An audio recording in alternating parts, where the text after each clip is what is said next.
এটা আমার মনে হয় পিওরলি ইলেকশনের আগে একটা ললিপপ ছাড়া কিচ্ছু নয়। কারণ আপনি অলরেডি একটা ইউনিভার্সিটিকে ওয়েল এস্টাবলিশ করতে পারেননি। মুর্শিদাবাদের মানুষের এটা দাবি ছিল না যে কেন কলেজকে তুলে দেওয়া হোক, দিয়ে ওখানে একটা সাব স্ট্যান্ডার্ড ইউনিভার্সিটি করা হোক। মুর্শিদাবাদের মানুষের দাবি ছিল যেটা পূর্ণ বিশ্ববিদ্যালয় করা হোক। আমার মনে হয় সবচেয়ে বেশি সম্মান উনি সম্মানিত হয়ে থাকতেন যদি কৃষ্ণনাথ কলেজটা থাকতো হাই স্ট্যান্ডার্ড হয়ে এবং আলাদা জায়গায় আলাদাভাবে একটা মুর্শিদাবাদ ইউনিভার্সিটি হতো। যারা পশ্চিমবাংলার সেকুলার মানুষ তাদেরকে অপমান করা হচ্ছে। কেন আমি আপনি একজনকে ক্যান্ডিডেট করতে গেলেন যার সঙ্গে আরএসএস এর বা তার ফ্যামিলির সঙ্গে আরএসএস এর ভালো সম্পর্ক।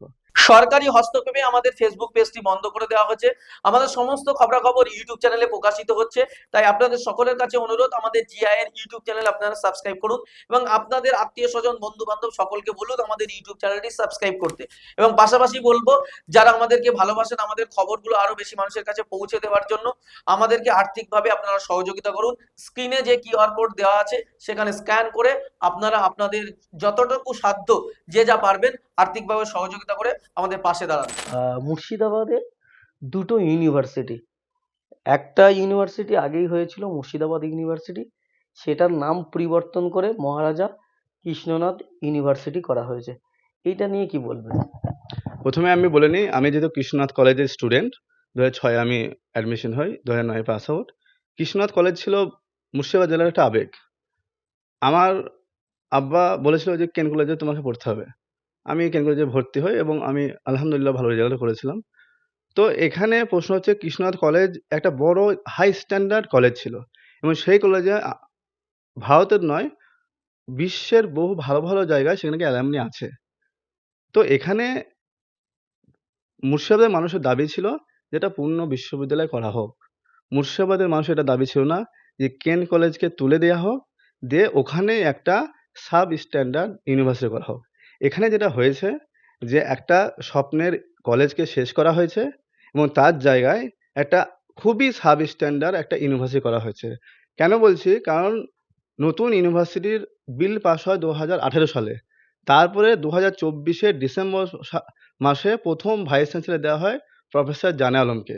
তার মানে ওই প্রায় 5.5 বছর কোনো ভাইস চ্যান্সেলর নেই। নতুন আর এখন পর্যন্ত কোনো নতুন অ্যাপয়েন্টমেন্ট হয়নি। যেটা করা হয়েছে কলেজেরই যে টিচারগুলো ছিলেন তাদেরকে ইউনিভার্সিটি টিচার করে দেওয়া হয়েছে। কোনো নিয়োগ করা হয়নি।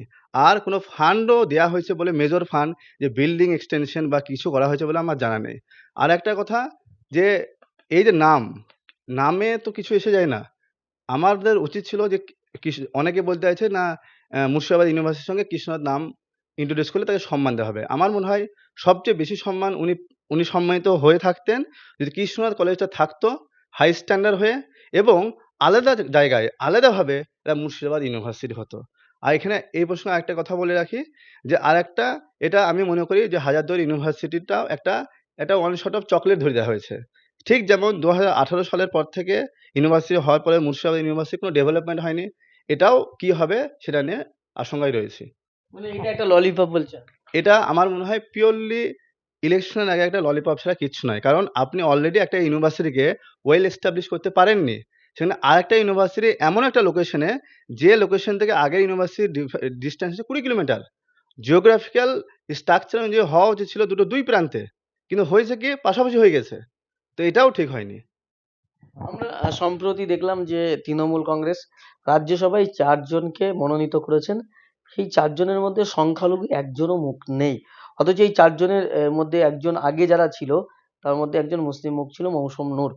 সেখানে রিপ্লেসমেন্ট আমরা যাদেরকে দেখছি, যে প্রাক্তন ডিজিপি কে করা হয়েছে, একজন অভিনেত্রীকে করা হয়েছে, একজন আরএসএস নেতার কন্যাকে করা হয়েছে যিনি ওই সুপ্রিম কোর্টের আইনজীবী, আরেকজনকে করা হয়েছে বাবুল সুপ্রিয়, যিনি আসানসোল দাঙ্গার মাস্টার মাইন্ড হিসাবে পরিচিত ছিলেন, যিনি ইমাম ইমদাদুল্লাহ রশিদির ছেলে শেখবাদুল্লাহ রশিদির মানে খুনের মাস্টার মাইন্ড হিসাবে যিনি অভিযুক্ত, সেই বাবুল সুপ্রিয়কে রাজ্যসভায় পাঠাচ্ছে তৃণমূল।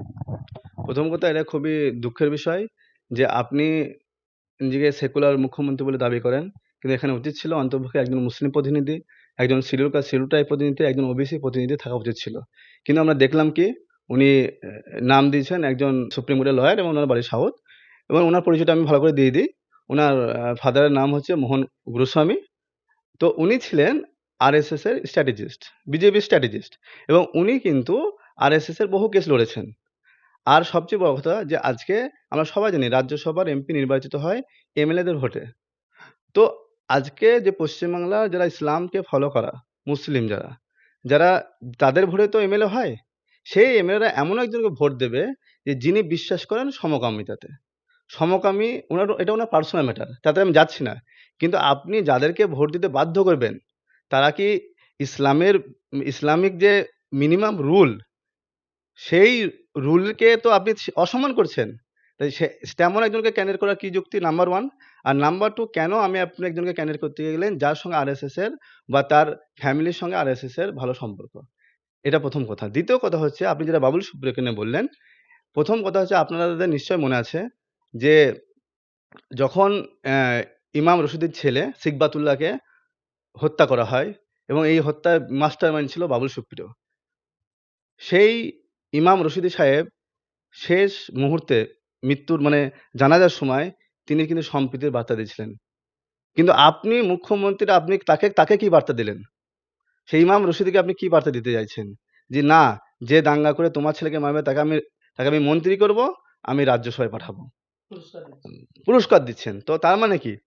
তার মানে এটা পরিষ্কার আমার মনে হয় যারা পশ্চিমবাংলার সেকুলার মানুষ তাদেরকে অপমান করা হচ্ছে, বা যারা নিজের ধর্মে বিশ্বাসী। আমি বলতে চাইছি না, যেটা মেনকা গোস্বামীর ক্ষেত্রে বললাম, উনি সমকামী কিনা ওটা ওনার পার্সোনাল ম্যাটার, তাতে আমি যাচ্ছি না। কিন্তু আপনি যার ভোটে এমএলএ হচ্ছে সেই এমএলএ ভোট দিচ্ছে, আপনি তো ভোটারদেরকে অপমান করছেন তাহলে। ভোটারের যে রাইট, রিলিজিয়াস রাইট, সেই রাইটকে আপনি অপমান করছেন। আর আপনি কেন আপনি সমস্ত সেকশন থেকে প্রতিনিধি তুলতে পারলেন না? আর আপনি বলেন মুখে জয় বাংলা। তো বাঙালি প্রতিনিধি তো ৪ জনই হওয়ার কথা ছিল। কেন ২ জন তো এট লিস্ট আমরা দেখতে পাচ্ছি নন বেঙ্গলি। তো এটাই আমার মনে হয়, এটা আরেকটু ভেবে সমস্ত সেকশনকে রিপ্রেজেন্ট করা উচিত ছিল, এবং যারা অতীতে বা এখন সাম্প্রদায়িকতার সঙ্গে ছিল তাদেরকে এভয়েড করলে আমার মনে হয় রাজ্যের আ সম্প্রীতিকে ভালোবাসা মানুষের কাছে এটা ভালো বার্তা যেত। কিন্তু এতে কি হলো, একটা নেগেটিভ বার্তা গেল যে সাম্প্রদায়িকতার সঙ্গে যারা যুক্ত তাদেরকে প্রমোট করা হচ্ছে। শেষ প্রশ্ন যেটা করবো, এই যে সামনে বিধানসভা নির্বাচন আসছে, এই এসআইআর নিয়ে এত টালবাহানা, বিভিন্ন জায়গায় বিভিন্ন সমস্যা, এখানে কি বলবেন? 2024 বিধানসভা নির্বাচনে কি করণীয় উচিত সাধারণ মানুষের? সাধারণ মানুষের ভেবেচিন্তেই এখানে ডিসিশন নেওয়া উচিত। সবসময় মাথায় রাখতে হবে যে সবচেয়ে পশ্চিমবাংলায় যে একটা বড় যে এজেন্ডা নিয়ে ইলেকশন কমিশন এগোচ্ছে, সেই ইলেকশনের কমিশনের যে এজেন্ডা, অ্যাকচুয়ালি মূল এজেন্ডা তো এসছে নাগপুর থেকে। তো সেই এজেন্ডা যাতে কোনোভাবে সাকসেস না হয় সেটাও দেখতে হবে।